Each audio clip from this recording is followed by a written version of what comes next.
Bonjour à toutes, bonjour à tous et bienvenue à notre Histoire en tête, l'émission de la Société historique de Montréal.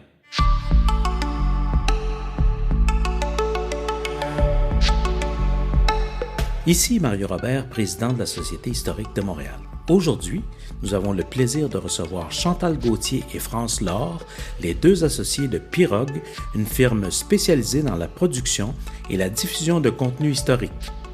Elles vont nous présenter leur ouvrage « Le désir de servir, les filles de la sagesse, 1884-2018 », publié chez Carte Blanche en 2020. Elles sont interrogées par notre collègue l'historien Guy Laperrière. Bonne émission!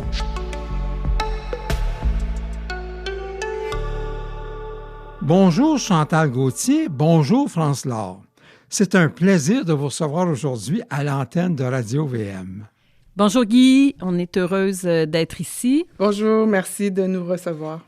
Alors, c'est vraiment un plaisir. Nous avons devant nous, mesdames, messieurs, deux historiennes au parcours vraiment remarquable. Elles ont fondé, après leurs études, une petite entreprise qu'elles ont appelée Pirogue et qui aura 20 ans, imaginez-vous, en août prochain. Alors, avant de regarder le travail que nous allons faire aujourd'hui, on va d'abord parler de votre parcours. France Laure, vous êtes née à Montréal en 1963. Vous avez fait des études en muséologie et en histoire à l'Université de Montréal. Et votre thèse de doctorat que vous avez soutenue en 1999 portait sur les collections et les expositions missionnaires de la Compagnie de Jésus, donc les Jésuites, au Québec, de 1843 à 1946. Et vous avez donné à ce travail un très beau titre que je trouve bien poétique, « La muette éloquence des choses ». Et de votre côté, Chantal Gauthier, vous êtes née en 1969, également à Montréal. Vous avez vous aussi fait vos études supérieures à l'Université de Montréal. Et votre thèse de doctorat, soutenue en 2002, portait sur l'activité missionnaire au 17e et 18e siècle dans les cantons suisses. Alors, on le voit, vous avez toutes deux travaillé sur l'activité missionnaire. Vous étiez parfaitement bien placés pour traiter de l'histoire de communautés religieuses qui se consacraient aux missions. Alors, dites-moi donc, France Laure, quelle est l'origine de votre collaboration? Bien, tout d'abord, on était amis et collègues d'université. Et à cette époque-là, donc il y a 20 ans, ça faisait pas tellement longtemps qu'on était diplômés. Et il y avait différentes avenues qui s'offraient à nous pour travailler. Puis, on a eu l'opportunité de travailler sur l'histoire des sœurs missionnaires de l'Immaculée Conception. D'ailleurs, Guy, si vous vous souvenez, vous avez été instrumental dans le projet parce que vous avez pris contact avec moi pour, en fait, que moi, à mon tour, je contacte les missionnaires de l'Immaculée Conception. Et on se retrouve 20 ans après. Voilà, c'est comme ça que ça a démarré. Et c'est à ce moment-là que France, dans sa grande sagesse, a décidé de m'associer au projet. Et rapidement, nous avons officialisé notre association. Nous sommes devenus Inc., nous sommes incorporés, pour partager les hauts et les bas de l'entrepreneuriat. Ça a été une décision facile, puisque plusieurs choses nous rapprochaient, notre éthique de travail, notre vision de l'histoire et notre sens de l'humour. Encore aujourd'hui... Votre sens de l'humour? Oui. Bon. Encore aujourd'hui, 20 ans plus tard, nous continuons d'avoir beaucoup de plaisir à travailler ensemble et on rigole tous les jours. Ah ben c'est formidable. Alors écoutez, on va regarder un peu les activités de Pirogue, cette petite entreprise que vous avez fondée. Au fil de toutes ces années, vous êtes devenus des spécialistes de l'histoire des communautés religieuses, mais vous avez fait aussi beaucoup d'autres choses. Est-ce que, France, vous pourriez nous mentionner certaines d'entre elles? Bien, c'est vrai que pendant presque 20 ans, on a eu des contrats avec les communautés religieuses là, sans arrêt. Mais dans les années 2000, on a contribué à la réforme de l'éducation en tant qu'auteur de manuels scolaires au primaire et au secondaire, en histoire, bien sûr. Et on a aussi investi le champ de la muséologie. On a réalisé des expositions clés en main, des panneaux d'interprétation, des visites guidées pour des institutions comme Pointe-à-Calière, la Ville de Montréal ou encore Parc Canada. Donc, on vous retrouve partout. Est-ce qu'il y a pas une petite gourmandise dont vous voudriez nous parler, Chantal? Oui, nous avons fait une incursion du côté de l'histoire d'entreprise. Nous avons réalisé un très bel ouvrage sur les biscuits Leclerc. Les biscuits Leclerc. Oui. C'était un ouvrage qui rendait hommage au fondateur, François Leclerc, et aussi à la passion biscuitière de toute cette famille-là depuis 5 générations. Aussi, je pourrais dire que dans les dernières années, on a ajouté une nouvelle corde à notre arc en développant une expertise en évaluation du patrimoine bâti. Donc, ça résume pas mal ce qu'on fait depuis les derniers 20 ans. Alors, on voit que vous avez vraiment plusieurs cordes à votre arc. Mais aujourd'hui, si vous voulez, on va surtout s'occuper de vos histoires de communautés religieuses. Vous en avez écrit 6 et j'aimerais ça, avant qu'on commence à aborder celle qui va nous occuper surtout aujourd'hui, qu'on regarde un peu ce que vous proposez à vos clientes quand vous allez les voir. Quelle est votre vision pour ce type d'ouvrage-là? Quels sont vos objectifs? Quel est votre fonctionnement en pratique? Chantal, pouvez-vous m'en dire un mot? Vous avez raison, Guy, ce sont bel et bien des clientes parce que nous répondons à leurs attentes. Nous leur proposons un ouvrage qui met en valeur leur fondatrice, les réalisations passées de leur communauté, leur vécu. Mais dans tous les cas, nous nous refusons de faire un ouvrage de complaisance. Ça signifie que les événements plus difficiles, on peut penser à la crise des vocations, aux sorties massives dans les années 70. Nous ne les balayons pas sous le tapis. Nous ne les cachons pas. Nous les expliquons, nous les remettons en contexte et nous trouvons les mots justes pour expliquer le tout à notre satisfaction et à celle de nos clientes. Et la façon, France, dont vous procédez, qu'est-ce que c'est? Bien, écoutez, Guy... on ne fait pas dans la complaisance, mais on ne fait pas non plus de compromis sur la rigueur. Une chose qui caractérise notre travail, c'est l'accessibilité. C'est-à-dire que on rend les contenus accessibles au grand public. Hein. On écrit à propos des communautés religieuses, mais nous ne sommes pas des religieuses, donc on emploie un langage tout le monde peut accessible. Oui, c'est ça. Un style d'écriture qui est concis, qui est dynamique. Puis on fait beaucoup usage de photographie parce que les photographies, pour nous, c'est comme une fenêtre dans le mode de vie communautaire des religieuses, qui est un peu un mode de vie révolu. Et là, ça permet au public de rentrer dans leur vie. De voir concrètement. Oui, dans leurs œuvres. Et donc, ça captive vraiment le lectorat. On le sait qu'une image là, véhicule aussi beaucoup d'informations. Des fois, nos photographies complètent nos textes, en fait. Et aussi, ce qui est très important pour nous, c'est qu'à chaque projet, on insiste pour recueillir les témoignages des religieuses, de faire des entrevues individuelles ou en groupe. Et ça permet d'humaniser, si vous voulez, notre propos et d'offrir, encore une fois, une vision de l'intérieur de la communauté. C'est ça qu'on appelle l'histoire orale. C'est tellement précieux quand on a encore des personnes qui peuvent témoigner encore vivantes oui, de ce qui s'est passé il y a 50 ans. Et le temps presse. Oui, alors, elles le font au bon moment, si je peux dire. C'est merveilleux. Alors, écoutez, je pense que France a souligné un point qui m'a beaucoup frappé dans l'ouvrage que nous allons examiner aujourd'hui, qui est leur histoire des filles de la sagesse. C'est qu'il y a dans ce livre-là une quantité phénoménale de photographies. On touche du doigt la présence, la vie de ces religieuses. Alors, le livre aujourd'hui que nous allons regarder, c'est le dernier que Pirog a produit. C'est une histoire des filles de la sagesse qui s'intitule « Le désir de servir ». Alors, cette communauté-là, les filles de la sagesse, a été fondée en France en 1703 par Louis-Marie Grignon de Montfort et une fondatrice, Marie-Louise Trichet. Et le but de la communauté, c'était de s'occuper de l'instruction des enfants et du soin des pauvres. À ma connaissance, au 19e siècle, en tout cas au moment où elles arrivent au Canada, c'est la deuxième communauté la plus nombreuse en France, après les filles de la Charité de Saint-Vincent-de-Paul. Pour donner un chiffre, au moment où elles viennent au Canada en 1884, la communauté compte 3500 religieuses. C'est pas rien. Alors, comment peut-on aborder l'histoire d'une telle institution sur près de 135 ans, puisqu'on l'étudie de son arrivée au Canada en 1884 jusqu'en 2018, qui est le moment où vous allez publier l'ouvrage. Alors, France, pouvez-vous me dire comment vous avez abordé l'histoire de cette institution? Bien, tout d'abord, on a un accès privilégié à l'ensemble de leurs archives. Ça, c'est une condition essentielle à tous les projets de ce type-là qu'on fait avec les communautés religieuses. On demande un accès privilégié là, au contenu de leurs archives. Notre expertise, avec les années, a été reconnue dans le milieu, puis ça nous permet d'établir une relation de confiance tant avec les religieuses qu'avec l'archiviste qui, aujourd'hui, de plus en plus, les archivistes, c'est des archivistes laïcs.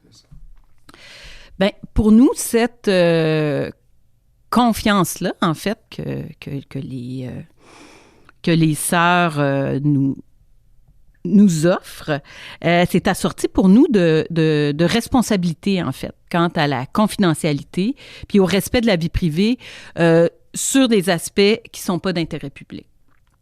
On aime aussi avoir accès, en plus des archives, là, du papier et des photos, on aime avoir accès aux personnes. Donc, à chaque début de projet, on essaie de faire en sorte de s'entourer de personnes ressources de la communauté. C'est des religieuses qui connaissent bien leur histoire ou qui connaissent bien un pan de leur histoire, par exemple la santé, l'éducation, la gestion. Et donc, ces personnes-là nous aident là, tout au long du projet. Formidable. Alors, Chantal, pouvez-vous m'indiquer de votre côté comment, il y a tellement de sources, comment procédez-vous à travers tout ce matériel pour produire votre ouvrage? Oui, bien Guy, pour un projet comme celui des Filles de la sagesse, il n'y a pas de raccourci possible. Nous devons éplucher des quantités impressionnantes d'archives, qu'elles soient documentaires, papier ou photographiques. Après les avoir consultées, triées, sélectionnées, nous les faisons numériser. Nous pouvons ainsi en faire l'analyse, je dirais, dans le confort de nos bureaux respectifs. Aussi, ce qu'on aime faire, c'est qu'à partir de certains types de sources, comme les registres d'entrée, des biographies, des nécrologies, nous construisons une base de données du personnel. Pour vous donner un exemple, la base de données des FDLS compte plus de 1700 religieuses. Ça veut dire que vous avez passé 1700 fiches pour établir ce... Oui, on a créé ces 1700 fiches qu'on a alimentées de tout ce qu'on pouvait avoir comme information sur les religieuses, leur date d'entrée, leur date de vœux, quand elles sont allées en mission, les endroits où elles sont allées, les obédiences qu'elles ont pu avoir, c'est-à-dire les postes qu'on leur a confiés au fil des ans. Donc, tout ce qu'on peut obtenir, on alimente la base de données. Et tout ça, vous mettez ça sur l'informatique, de telle sorte que ça peut leur servir à elles aussi, évidemment. Oui, après, on leur remet cette information-là, puis c'est généralement un plus là, pour la communauté. Et donc, à partir de ça, une fois qu'on a construit ce fichier-là, c'est un répertoire qui nous permet d'établir des statistiques et de quantifier certains phénomènes comme le recrutement, les sorties, les départs missionnaires, le nombre de sœurs qu'il y a pu avoir dans tel ou tel domaine. Faut bien le dire, là, c'est un travail de longue haleine. Ah, j'en doute pas. Et est-ce qu'il n'est pas important, France-Laure, aussi, de situer un peu l'histoire de la congrégation dans le contexte? Bien, en effet, Guy, on doit effectuer là, des recherches pour contextualiser les événements qui sont liés à l'histoire de la congrégation qu'on étudie. Par exemple, le contexte politique et religieux en France lorsque la communauté décide de s'implanter ici, ou encore le climat social du Québec et du Canada lorsque survient le Concile Vatican II et son cortège de réformes là, dans les années 60. Il y a aussi tous les contextes de pays où les sœurs se rendent en mission. Ça aussi, on essaie le plus possible de contextualiser. On est souvent au 20e siècle, là, il y a la décolonisation, il y a des dictatures. On veut aussi documenter le mode de vie. Donc, voilà, oui, le contexte, là, pour nous, c'est très important. C'est vraiment ce qui fait la richesse de l'histoire, d'ailleurs, parce qu'on peut raconter les faits, mais quand on peut les situer dans leur contexte, tout de suite, ça donne une dimension beaucoup plus intéressante pour pénétrer la société dans laquelle ces religieuses ont vécu. Alors, écoutez, on va essayer, mesdames, messieurs, de prendre un contact direct avec nos filles de la sagesse en écoutant un chant qui s'intitule « Divine sagesse » et qu'on a demandé aux religieuses si elles pouvaient nous indiquer différents chants qui pourraient montrer un peu leur mentalité, leur esprit. Et celui que nous avons retenu s'appelle « Divine sagesse ». Alors, sagesse, c'est le nom de la communauté, un peu mystérieux. Hein. Il ne s'agit pas ici de parler d'enfants sages, pas du tout. C'est le charisme de la communauté. Longtemps, les Montfortins, les filles de la sagesse font partie de la famille montfortaine, ont été associées à la dévotion mariale. Mais depuis une trentaine d'années, et en particulier avec la béatification de leur fondatrice, Marie-Louise Trichet, en 1993, les religieuses ont découvert un texte fondamental de leur fondateur, Louis Grignon de Montfort, qui s'appelle « Amour de la sagesse éternelle ». Alors, de quoi s'agit-il? Qu'est-ce que c'est cette sagesse? C'est Jésus lui-même, par son amour et aussi toute la question de l'accueil que nous faisons à son amour. C'est cette relation qui est l'amour de la sagesse éternelle. Alors, on va donc écouter ce chant, Divine sagesse, qui va être interprété ici, justement, par des filles de la sagesse de la province du Canada. Ô divine sagesse, je vous aime ardemment. Vous êtes ma maîtresse et je suis votre amant. Dites-moi qui vous êtes, je ne vois qu'à demi, que vous êtes secrète à votre pauvre ami. Quelle est votre demeure, sagesse, dites-moi. J'y volerai sur l'heure, l'amour me fait la loi. Si c'est vous, grande reine, qui me blessez le cœur, j'aime beaucoup ma peine, c'est mon plus grand bonheur. Que je te trouve belle, en Jésus mon amour, je te serai fidèle, et la nuit et le jour. Nous venons d'entendre le cantique Divine sagesse interprété par un groupe de filles de la sagesse d'Ottawa. Vous êtes à l'écoute de l'émission Notre histoire en tête et nos invités aujourd'hui sont deux historiennes associées chez Pirogue, Chantal Gauthier et France Laure. Alors, nous parlons des filles de la sagesse. On n'a pas le temps de s'arrêter à tout. Il y a beaucoup trop de choses dans cet ouvrage, dans ces 135 ans d'histoire. Imaginez, les sœurs sont venues au Canada, mais de là, elles ont rayonné vers les États-Unis tout de suite dès le début, à New York, ensuite dans des missions d'outre-mer et à différents autres endroits dans les provinces de l'Ouest, etc. Mais au moins, on va essayer de voir les grandes lignes. Et vous avez réparti la matière de cette histoire des filles de la sagesse en 5 grandes périodes qu'on va essayer d'évoquer rapidement. D'abord, la première, c'est la fondation de 1884 à 1903. Alors, les filles de la sagesse sont appelées en appui aux Montfortins qui ont ouvert en 1883 un orphelinat à Montfort. Bien, Montfort, ça vient du nom des Montfortins, évidemment. C'est une petite localité située à une vingtaine de kilomètres à l'ouest de Saint-Sauveur, pour ceux de nos auditeurs ou auditrices qui connaissent cet endroit. Alors, ils ont demandé, les Montfortins, aux filles de la sagesse de venir les appuyer, à la fois pour enseigner, pour l'enseignement des orphelins, et pour faire les travaux ménagers de la maison. Les hommes ne sont pas capables de s'occuper de ça, évidemment. Alors, elles sont arrivées en 1884. Et entre 1884 et 1903, donc cette première période que vous appelez de fondation, la France va envoyer 150 religieuses au Canada. 150, pas forcément, qui viennent de France. Pouvez-vous nous dire, Chantal Gauthier, à quoi elle s'occupe surtout? Oui, bien sûr. Comme vous l'avez dit, Guy, une bonne partie de ces 150 religieuses prêtent main forte au Montfortin dans leurs 2 orphelinats des Laurentides. Elles veillent à tout. Elles veillent à la bonne marche de ces 2 institutions. Elles font la cuisine, la lessive, le repassage, le ménage, le raccommodage, la confection de vêtements. Elles sont aussi responsables du poulailler, du jardin, de la pharmacie, de l'infirmerie, en plus d'assumer l'instruction et la surveillance des plus jeunes enfants. Tout un programme. Mais elles se font de plus en plus connaître et de nombreux curés, je dirais, dans l'ancien archidiocèse d'Ottawa.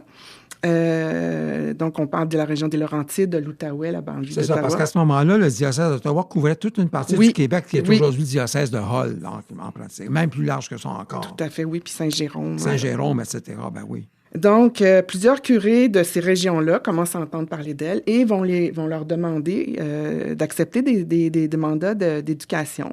Et donc, peu à peu, elles vont accepter des œuvres donc à l'extérieur du giron Montfortin. En 1903, donc à la fin de la période dont vous parliez, donc ça fait même pas encore 10 ans qu'elles sont ici, elles ont déjà la responsabilité de 7 écoles paroissiales et de 3 pensionnats. Elles font la classe, bien sûr, et elles assument la direction des établissements. On peut dire que ces premiers mandats éducatifs annoncent la place prépondérante que va occuper l'enseignement dans les engagements des FDLS au fil des ans. Oui, parce que l'enseignement, c'est vrai pour la plupart des communautés religieuses féminines, l'enseignement est souvent leur première occupation. Absolument. Alors, j'aimerais ça quand même que vous puissiez nous parler de leurs conditions de vie dans ces premières années. Difficile, très difficile, leurs conditions de vie. Je pense qu'il faut souligner, en fait, la résilience des pionnières qui, à cette époque-là, vivent et travaillent dans des conditions de grande précarité et d'inconfort. Elles souffrent du froid en hiver. Leur costume n'est absolument pas adapté. Il faut voir le costume des filles de la sagesse, c'était quelque chose. Oui, avec leurs sandales. Là. Oui. Les sandales, en plus, en plein hiver. Elles avaient comme des savates, savates, là, des espèces de pantoufles. Non, vraiment pas adaptées. Elles mettaient des bas de laine par-dessus ça, mais bon, toute une histoire. Donc, elles souffrent du froid en hiver. En été, dans les Laurentides, elles ont chaud sous leurs habits de laine et sont aux prises avec des nuées de moustiques, de mouches noires dans leur voile. Les fameux moustiques, oui. Quant au logement, par exemple, quand on les appelle à Huberdeau, à l'orphelinat, leur logement n'est pas prêt. Là. Ils sont obligés de coucher sur la paille, à même le sol, entre les sacs de farine, les sacs de riz. Même chose à Cheneville, quand on leur promet un couvent-école, quand elles arrivent, c'est pas prêt. Elles doivent se loger dans l'ancienne école puis répartir leurs 120 élèves dans 2 petites classes. Il n'y a pas de pupitre, les élèves ont juste leurs genoux pour écrire. Donc, on peut dire que ces femmes, ces pionnières, là, elles ont fait beaucoup avec peu de moyens. C'est souvent ce qu'on voit dans les débuts de ces œuvres-là. Oui. Les conditions sont vraiment difficiles. Mais on arrive à la deuxième période, là, ça change un peu d'allure, c'est ce que vous avez appelé l'essor. Et cet essor-là, vous le faites aller de 1904 à 1949, donc une bonne période. Ça commence par l'établissement d'un noviciat à Ottawa en 1904, parce que jusqu'alors, il fallait aller faire le noviciat en France, qui n'était pas très bon pour le recrutement. Mais là, à partir d'un noviciat à Ottawa en 1904, on a vraiment des recrues canadiennes, plus de nombreuses sœurs qui arrivent de France à cause des lois votées en France. Et c'est à ce moment-là qu'on voit les filles de la sagesse appelées beaucoup aux États-Unis, au Nouveau-Brunswick, en Ontario, évidemment, puisqu'elles y sont déjà, jusqu'en Colombie-Britannique ou en Alberta. La plupart, comme on le disait à l'instant, vont travailler dans l'enseignement. Mais elles ont aussi la charge d'hôpitaux. Et en particulier, un qui m'a beaucoup intéressé, c'est l'hôpital Sainte-Justine à Montréal. Pourriez-vous, France Laure, nous dire en quelques mots quel a été leur engagement dans cet hôpital qui s'est prolongé pendant quasiment 80 ans puisqu'elles sont arrivées là en 1910? Oui. En effet, il n'y a pas beaucoup de gens, en fait, qui savent que ce sont les filles de la sagesse qui ont géré l'hôpital Sainte-Justine. Et contrairement à d'autres communautés, l'hôpital n'était pas une de leurs fondations. L'hôpital existait déjà. Et c'est le conseil d'administration qui avait à sa tête, à l'époque, Justine Lacoste-Beaubien, qui est une gestionnaire philanthrope, qui s'occupe de ça, et qui va confier la régie interne, les soins infirmiers et l'école infirmière aux Filles de la Sagesse en 1910.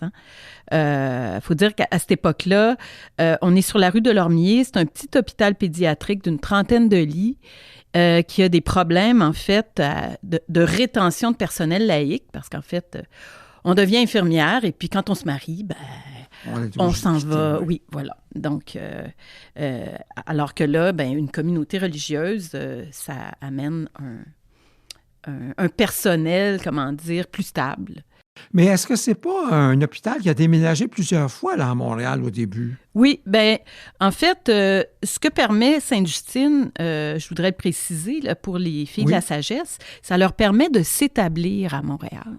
Jusque-là, on leur refusait de s'établir à Montréal parce que il y a tellement de communautés religieuses féminines que l'archevêque dit non, non, non. Mais là, à la demande de Justine Lacoste-Beaubien, les portes s'ouvrent et les Filles de la Sagesse vont pouvoir s'installer à Montréal. Donc, en 1914, l'hôpital déménage sur la rue Saint-Denis, à la hauteur de la rue Rosemont, à peu près. Et là, on a 80 lits dans des locaux moderne, donc c'est un hôpital tout neuf. Et à cette époque-là, cette même année-là, en fait, 1914, l'hôpital va être affilié à la faculté de médecine de l'Université de Montréal. Les religieuses sont partout. On voyait tout à l'heure que les religieuses étaient partout dans l'orphelinat. Dans l'hôpital, c'est la même chose. Elles sont aux cuisines, aux soins infirmiers, elles sont techniciennes de laboratoire, elles sont partout. À cette époque-là, les enfants étaient traités principalement pour des maladies infectieuses ou contagieuses, là, des systèmes respiratoires et digestifs, des fractures, des brûlures. Mais aussi, les Filles de la Sagesse ont été au premier rang des grandes épidémies là, de grippe et de poliomyélite. Autre déménagement, mais là, plus tard, dans les années 50, on va retrouver l'hôpital Sainte-Justine sur son site actuel, sur la côte Sainte-Catherine. Donc, à ce moment-là, quand elle quitte Saint-Denis, là, c'est quand même un hôpital là, de 540 lits. Là. On est loin des 30 lits de la rue de Lormier. Beaucoup, c'est ça. Puis, il y a 900 personnes qui travaillent pour cet hôpital-là, dont 66 Filles de la Sagesse. Ça, c'est le plus grand contingent là, qu'elles vont avoir à Sainte-Justine 66, là, de leur histoire. Oui. Et donc, elle déménage sur la côte Sainte-Catherine, dans un très grand hôpital à la fine pointe là, de la médecine, 800 lits. Mais c'est quand même un gros investissement. Elles gèrent tout ça. Elles ne sont pas propriétaires, mais elles doivent quand même gérer ça. Et elles ont un peu de difficulté là, à joindre les deux bouts à cette époque-là. Et heureusement, en 1957, c'est aussi l'adoption là, de la loi fédérale sur l'assurance hospitalisation. Donc, pour elle, c'est un soulagement là, au niveau de la gestion. L'État va désormais subvenir aux dépenses de fonctionnement de l'hôpital. Donc, ça... Donc, c'est le gouvernement qui paye pour les malades. Oui, et les sœurs vont devenir salariées pour la première fois. C'est un gros changement. Oui, tout à fait. Donc, et après, c'est ça. C'est aussi une époque de grands changements. Là, on va en parler plus tard avec les réformes. Les Filles de la Sagesse vont céder là, la direction de l'hôpital à un directeur général laïque en 1965. Après ça, ça va être les soins infirmiers qui vont être cédés là, à une direction laïque en 1978.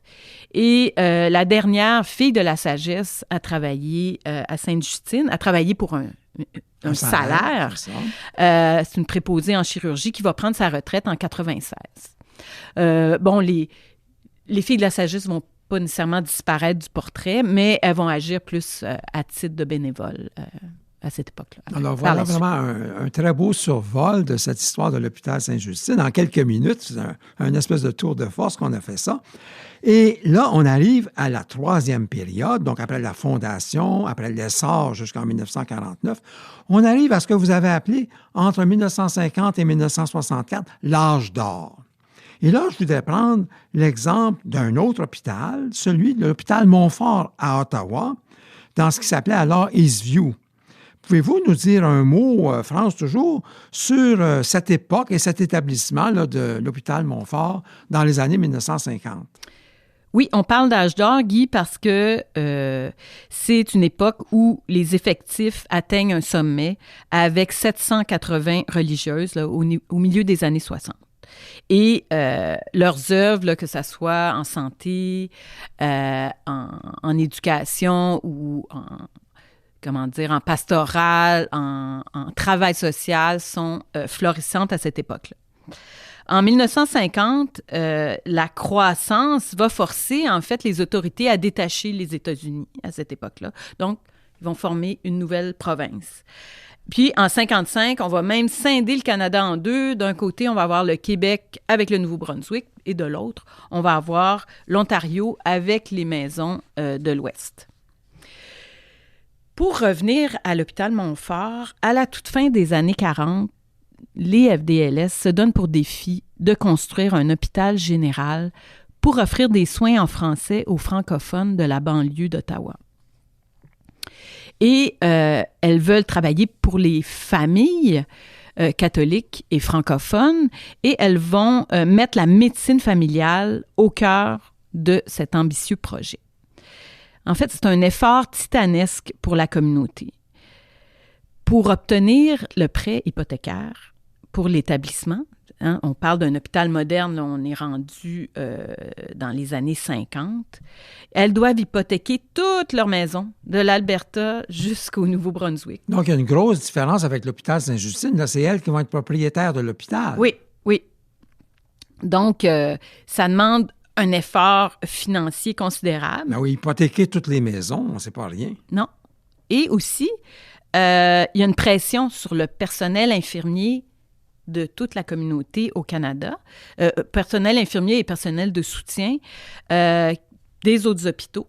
Il faut recruter une 50aine de religieuses pour lancer Montfort. Donc ça, c'est pas rien comme effort en termes de main-d'œuvre. Sans compter aussi qu'il faut trouver des médecins francophones puisqu'on veut offrir des services aux francophones. Même là, quand justement à la veille de l'inauguration, là, tout le monde y met du sien. Les novices sont de service pour nettoyer les chambres, les salles, etc. Et finalement, dans les premières années de Montfort, là, les mots d'ordre, ça va vraiment être polyvalence et débrouillardise pour les religieuses. Puis, en fait, c'est pas un hôpital qu'elles vont garder très longtemps dans leur giron, puisqu'en 69, là, l'hôpital Montfort va être cédé là, au gouvernement de l'Ontario. Et c'est par la suite que l'histoire va continuer comme on la connaît depuis ce temps-là. Exact. Alors, écoutez, nous avons parlé tout à l'heure de la spiritualité de la sagesse. Mais il faut dire que la dévotion mariale a continué de se poursuivre dans cette communauté-là. Et pour l'évoquer, nous allons écouter un Ave Maria de Monteverdi, qui est un compositeur italien de la Renaissance. Cet Ave Maria est interprété ici en 2018 par le chœur de chambre de Rimouski.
Vous venez d'entendre l'Ave Maria de Claudio Monteverdi, interprété par le chœur de chambre de Rimouski. Ici Guy Laperrière, nous accueillons aujourd'hui à notre Histoire en tête les deux historiennes de Pirogue, France Laure et Chantal Gauthier, qui nous parlent de leur dernier ouvrage, Le désir de servir, : Les filles de la sagesse du Canada, de 1884 à 2018. Alors, nous avons parlé des trois premières périodes. Il y avait la fondation de 1884 à 1903. Il y avait ensuite l'essor de 1904 à 1949. Nous venons de voir l'âge d'or de 1950 à 1964. Et il nous reste deux dernières périodes à traiter. La période des réformes, qui va aller de 1965 à 1990. Et ensuite, la décroissance à partir de 1990. Alors, c'est une période, tout le monde le sait, de transformation considérable. Il faut adapter le style de vie qui était passablement ancien, on en sait quelque chose. Il faut vivre la crise des sorties de communautés. Il y a eu plusieurs sorties dans les années 60, la chute du recrutement, la fermeture de maisons et aussi, dans les différentes œuvres dont s'occupent les religieuses, il y a une espèce de changement de cap. On va passer des grandes maisons aux petites communautés. Alors là, ce qui est particulièrement intéressant dans votre ouvrage, c'est que là, c'est le témoignage des sœurs elles-mêmes. Vous avez non seulement les documents qui sont innombrables, mais vous avez les témoignages que vous avez recueillis des religieuses elles-mêmes. Alors, quels sont les principaux enjeux vécus par les filles de la sagesse du Canada au cours de ces années? J'aimerais ça, Chantal Gauthier, si vous pouviez nous dire quelles sont les nouvelles orientations, vers quels engagements nouveaux elles se sont tournées. Oui. Bien, tout d'abord, les années 60 et 70 sont marquées, comme vous l'avez dit, Guy, par une révision complète du mode de vie des religieuses. Mais c'est un des changements qui vont bien au-delà du costume. Lorsque les filles de la sagesse rédigent les résolutions de leur chapitre général, qui perdure là, sur plus d'une année, 69-70. Il est désormais question du respect des personnes, d'autonomie, de responsabilité, de participation, de collégialité. C'est un vocabulaire qui est complètement inédit pour ces femmes. Pour la première fois, les sœurs seront appelées à exercer leur jugement critique, à se responsabiliser, à participer à la prise de décision. À mon sens, c'est l'enjeu le plus fondamental de l'époque. D'ailleurs, on peut dire que c'est un peu la même chose dans toutes les communautés religieuses à cette époque-là. Les fameux chapitres de rénovation dans les années 68, après le Concile, là, on voit ça partout. Mais ici, on a un bel exemple que vous illustrez parfaitement. Oui, puis les sœurs, justement, dans leur témoignage, c'est ce qui est précieux, c'est qu'elles ont beaucoup exprimé ce vent d'ouverture, ce vent de fraîcheur qui arrive. Pour elles, c'est vraiment une libération de la parole. Ça a été accueilli favorablement? Oui. Ah, merveilleux. Oui, très largement. Si on revient plus aux engagements, vous disiez qu'il y avait des changements. En effet, avec, à partir des années 50 et plus encore les années 60, l'avènement de l'État-providence, la laïcisation de la société, la montée du syndicalisme, c'est évident que les missions traditionnelles des communautés religieuses comme l'éducation et la santé doivent être repensées. Le rôle qu'elles vont jouer ne sera plus le même. Justement, elles seront les plus... grands pensionnats, les hôpitaux, tout ça. On a vu qu'elles quittaient, là, justement, Montfort en 69. Exactement. C'est un bel exemple. Il se passe un peu des choses similaires en éducation. Bref, les choses changent pour elles. Elles doivent se réadapter. Au même moment, dans la foulée de Vatican II, justement, les invite à délaisser tout ce qui était administration, services de soutien, pour se recentrer sur leur mission première d'évangélisatrice. Donc, avec ces deux contextes-là, si on veut, les sœurs vont vraiment réorienter leurs engagements. Elles vont retourner de façon plus majoritaire vers la pastorale, mais aussi vers l'action sociale. Elles vont... Dans les paroisses. Dans les paroisses, oui. Elles vont faire du travail de proximité. Mm-hmm. Des paroisses souvent dans lesquelles elles étaient depuis très longtemps, où elles avaient leur couvent, là, un pensionnat ou des écoles. Mais là, elles vont se tourner davantage vers le travail pastoral et vers l'action sociale, que ce soit à travers des œuvres communautaires qu'elles vont elles-mêmes fonder ou auxquels elles vont se joindre. Donc, elles vont travailler auprès des plus démunis, ceux que le filet social du nouvel État-providence va un peu laisser tomber, finalement. Ce qui leur permet de retrouver un peu le charisme originel de la communauté, d'être auprès des pauvres, souvent. Absolument. On voit ça. C'est un cas vraiment patent ici. Alors, on pourrait continuer à parler. Il y a tellement de choses à dire sur ces filles de la sagesse. Mais là, je veux absolument qu'on prenne du temps pour aborder un aspect extraordinaire, à mon avis, de votre travail. C'est qu'on a non seulement un livre sur les filles de la sagesse, mais vous avez aussi construit un site web. Alors, on devient moderne, si je peux dire. Et à côté de cet ouvrage de 300 pages, on a donc ce site web que nos auditeurs et auditrices peuvent retrouver tout simplement en tapant sur leur ordinateur « Engagement sagesse ». Et là, imaginez, mesdames, messieurs, on a une capsule sur chacun des 163 engagements, les engagements, c'est-à-dire les fondations, les activités de la communauté. Alors, non seulement il y a une capsule sur chacun, mais il y a tout un système de renvoi. Par exemple, si vous voulez faire un circuit thématique, je vous donne un exemple là, qui peut intéresser bien de nos auditrices, l'éducation au couvent. Alors, vous pouvez aller à travers le site, voir tout ce qu'il y en est de l'éducation au couvent. Ou encore, il y a 8 engagements vedettes que vous avez mis en relief. Je donne encore ici un exemple. Par exemple, l'école Gédéon Ouimet à Montréal. Ceux qui ont fréquenté ça, vous allez sur la capsule Engagement Sagesse. Tout de suite, vous avez un beau petit panorama de l'histoire de cette école et de la façon dont les filles de la sagesse y ont été engagées. Il y a aussi les milieux d'apostolat, la pastorale, les hôpitaux, l'éducation, les missions. Si vous choisissez un champ, vous pouvez tout de suite retrouver tout ce qui s'y rapporte. Pour moi, j'ai eu tellement de plaisir à picorer dans tout ça, à aller de l'un à l'autre. Il y a des choses qui m'ont frappé. Je donne un exemple ici qui m'a bien saisi. Et la photo dans le livre nous aide à voir de quoi il s'agit. Et on a la photo également sur le site web, évidemment. C'est le sanatorium Saint-Georges à Montjoly, ouvert en 1939 pour soigner la tuberculose. Ou encore, plus loin encore, les missions de Papouasie-Nouvelle-Guinée, c'est là que les filles de la sagesse du Canada avaient leur mission, qui a été ouverte à partir de 1961. Et je pourrais en nommer tant d'autres. C'est extraordinaire tout ce qu'on trouve là. Alors, j'aimerais ça qu'à votre tour, chacune l'une après l'autre, vous nous donniez vos coups de cœur dans ce que vous avez découvert là. Et commençons par Chantal.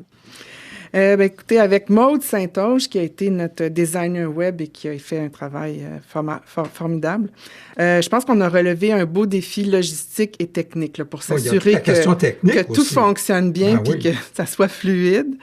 Sinon, pour ma part, en cours de réalisation, j'ai beaucoup aimé découvrir à travers les différents engagements de la communauté, l'histoire de certains coins de pays que je connaissais moins. Je pense à Edmundston, par exemple, au Nouveau-Brunswick. En faisant toutes ces fiches-là, j'ai découvert un petit peu ce coin de pays. C'est en même temps qu'on voit l'activité des centres, on voit les différents endroits où elles sont allées. Et comme vous vous intéressez au contexte, ça permet évidemment de connaître le coin en question. Voilà. Il y a aussi l'Ontario francophone et la fameuse route 17, parce que là, on suit la communauté depuis Ottawa, puis le long de la route 17, partout, elles vont s'installer. Ça, c'est la route qui va dans le nord de l'Ontario? Oui, exactement. Sudbury, North Bay, tout ça. Sturgeon Falls en particulier. Oui. Donc, tout le long de cette route-là, elles vont s'installer, elles vont avoir des maisons d'éducation, des hôpitaux, etc. Est-ce qu'on peut dire qu'elles avaient comme mission aussi de répandre le français? Est-ce que c'était une partie de leur activité? C'est pas en soi leur mission, mais c'est certain que je pense qu'elles vont avoir une sensibilité, je dirais, pour ça, que ce soit à Ottawa, donc à Eastview, où va être Montfort. Ça a été vrai pour l'hôpital, mais c'est vrai aussi dans leur milieu éducatif, parce qu'il va y avoir des lois en Ontario pour restreindre la présence du français. Elles vont toujours être de ces combats-là. Et puis, un peu partout ailleurs, elles vont toujours être prêtes pour défendre. Parce qu'évidemment, elles sont beaucoup aussi dans les milieux anglophones. Quand on pense à Port Jefferson aux États-Unis ou dans l'Ouest canadien, évidemment, là, c'est en anglais que ça se passe la plupart du temps, j'imagine. Oui, tout à fait. Donc, pour moi, c'est ça. Ça a été vraiment la découverte de certaines régions. Et je pense aussi que, je dirais qu'au final, en regardant le projet un petit peu avec un peu de recul, toutes ces fiches systématiques-là, la quantité de photos qu'on a réussi à mettre sur le site, je pense que ça donne vraiment un bon aperçu des engagements de la communauté. Et je pense que ça rend justice au travail qui a été accompli par les Filles de la sagesse du Canada. Moi, c'est un peu une manière aussi de rendre hommage à tout ce travail qu'elles ont fait. Et vous, France-Laure, de votre côté, qu'est-ce qui vous a frappé le plus? Ben, moi, en fait, j'ai trouvé que ce projet-là, c'était vraiment enlevant à faire, puis à utiliser aussi par la suite. Vous avez parlé là, de tous ces liens, puis tout ça qu'on peut faire rapidement. Puis nos livres n'ont pas d'index, mais là, c'est vraiment la fête. On peut chercher dans le site par mots-clés facilement. Et pour moi aussi, ce qui est fondamental dans ce projet-là, c'était le fait de rendre accessible au public tous ces contenus-là qui sont souvent inédits, que ce soit les textes ou les photographies. Moi, ça m'a procuré une grande satisfaction.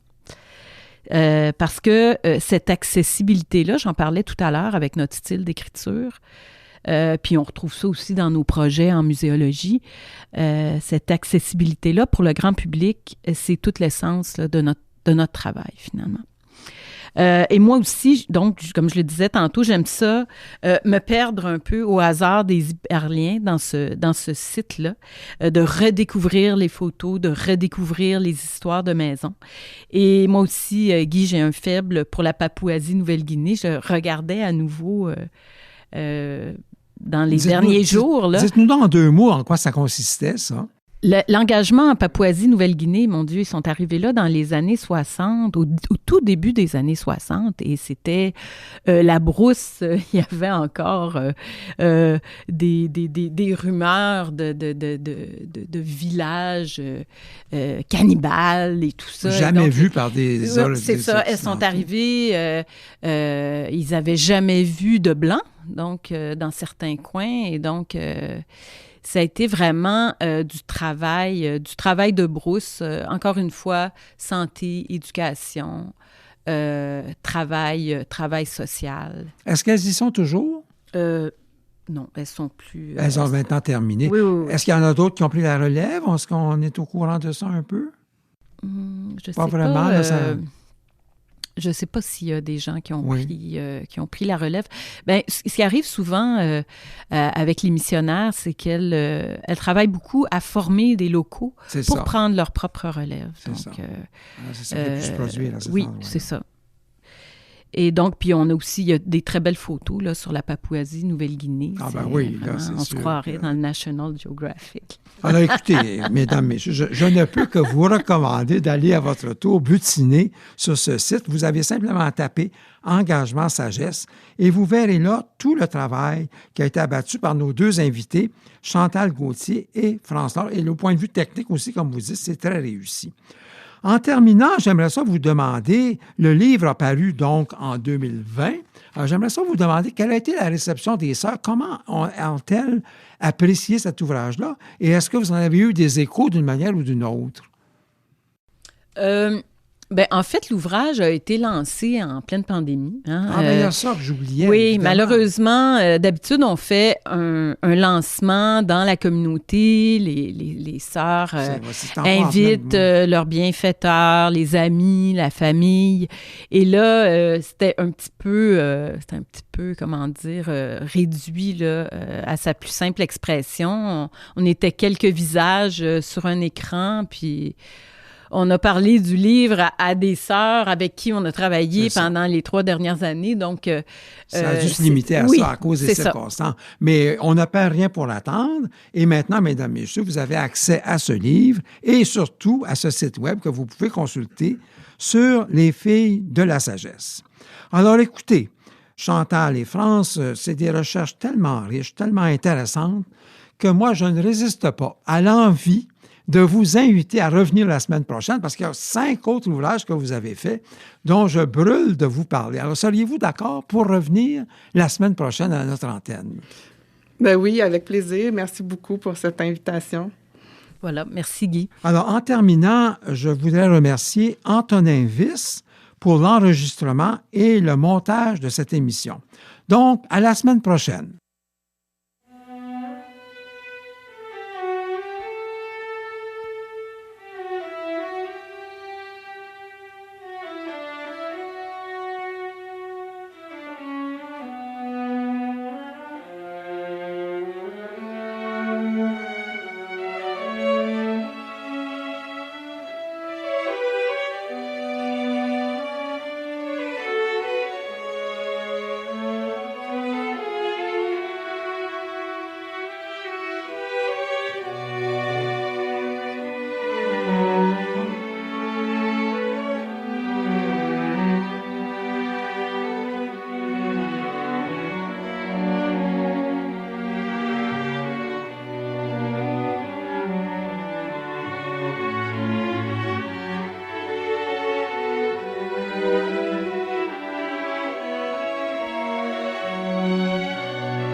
Nous voici à la fin de cette autre émission de notre Histoire en tête.